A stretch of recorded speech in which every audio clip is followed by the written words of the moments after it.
And she said, because the Senate torture report was released today, and it proved that everything you said was true. I was confident that I was right and they were wrong. And my wife, unfortunately, she's now my ex-wife, but she gave me some of the best advice anybody ever gave me. She said, you have to keep telling your side of the story because eventually they're going to move on to their next victim.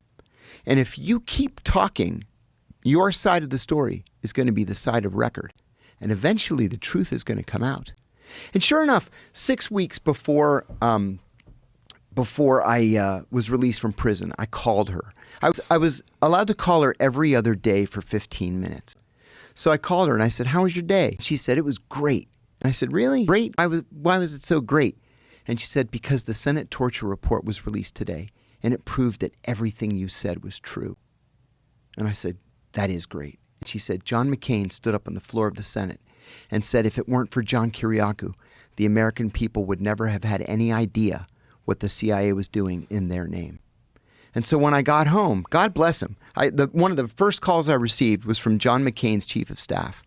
And he said, Senator McCain says, welcome home, and he wants to know what he can do to be helpful. And I said, oh my God. I said, tell him I said, thank you.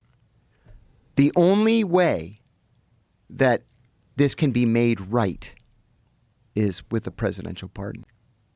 And that's what I've been working on for years now.